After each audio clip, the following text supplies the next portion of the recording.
কলকাতা ভ্রমণ একটি অন্যরকম অনুভূতি, যা আপনাদের মাঝে আজকে শেয়ার করতে চলেছি। আশা করি সবারই ভালো লাগবে। কলকাতার আশেপাশে এরকম ট্রেন স্টেশন অনেক আছে। আজকে কথা বলবো কল্যাণী নিয়ে। কল্যাণী ট্রেন স্টেশন থেকে আমি রাতে শিয়ালদা চলে গেলাম। শিয়ালদা থেকে আমি কলকাতার বিভিন্ন বড় বড় স্থাপনা, বিল্ডিং, ভবন এগুলো আপনাদের দেখাবো। আশা করি সবারই ভালো লাগবে। এই ভবনগুলোর অনেকটা নাম রয়েছে আলাদা আলাদা, সেগুলো আমি আপনাদের বলতে চাই না। আজকে বলবো এবং দেখাবো যে আসলে কলকাতা শহরে কিভাবে ট্রাভেলিং করা যায়।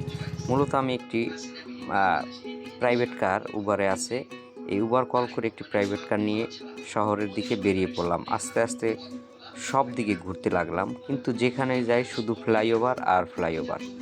এই ফ্লাইওভারের একটি অপরূপ সৌন্দর্য আমি আপনাদের মাঝে এখন শেয়ার করতে চলেছি।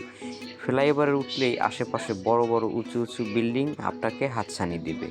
এই দৃশ্য অনেকটাই ভালো লাগে আমার। এখানে টাকার মান যেরকম কম, মাল জিনিসের দামও অনেক সস্তা। দেখেন, এই যে এখন আবার ফ্লাইওভারের নিচে আমি যাচ্ছি, এই যে আমার ওয়ালেট রাখা, মেডিকেলের কাগজপত্র, যেহেতু আমি ডাক্তার দেখাতে যাচ্ছি কলকাতায়। তো আমি যাব হচ্ছে পেয়ারলেস হসপিটালের দিকে। সেজন্য এখানে একটু জ্যাম আছে, এই জ্যাম কাটিয়ে আমরা আবার সামনের দিকে সুন্দর করে এগোতে লাগলাম। সুন্দর একটি দৃশ্য, রাস্তাঘাট পরিপাক।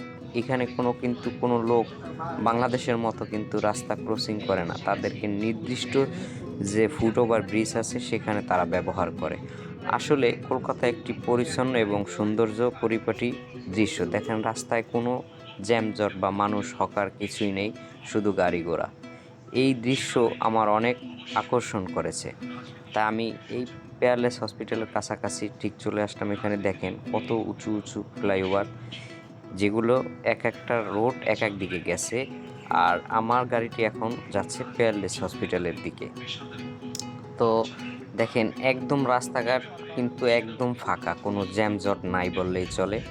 আশেপাশে যখন এই পেয়ারলেস হসপিটালের কাছাকাছি চলে আসলাম, এখানে দুইটি উঁচু উঁচু বিল্ডিং, এগুলো হচ্ছে অ্যাপার্টমেন্ট বিভিন্ন কোম্পানির, আমি ড্রাইভারের কাছ থেকে জানছি। তো ঘুরতে ঘুরতে অনেকটাই ভালো লাগে, চোখ নামানো যায় না, এত সৌন্দর্য আমার অনেক ভালো লেগেছে। এখানে বাংলাদেশের মতো রাইডার আছে, পাঠা, উবার, এরকম সবাই রাইডগুলো দ্রুত সময় পৌঁছানোর জন্য এই রাইডগুলো ব্যবহার করে।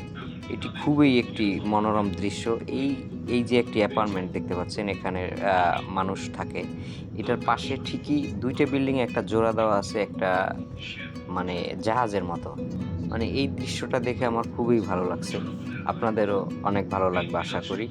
তো কর্মব্যস্ততার কলকাতা মানেই ব্যস্ত শহর। এই ব্যস্ত শহরে মানুষ সবসময় ব্যস্ত থাকে। তো ব্যস্ততার ফাঁকে আমি আপনাদের আজকে এই ভিডিওটি শেয়ার করলাম। আশা করছি সবার ভালো লাগবে। তো আর যারা কলকাতা যান নাই, অবশ্যই তারা কমেন্টে জানাবেন, এবং যারা গিয়েছেন তারা কোথায় কিভাবে কি দেখেছেন এবং সেগুলো আমাকে জানাবেন অবশ্যই। তো যেতে যেতে অনেকটা পথ চলে গেলাম। এরপরে শিয়ালদার রাতে মার্কো স্ট্রিট, নিউ মার্কেট, যেখানে এখানে ওই যে রিক্সা আছে মানুষের চালায়,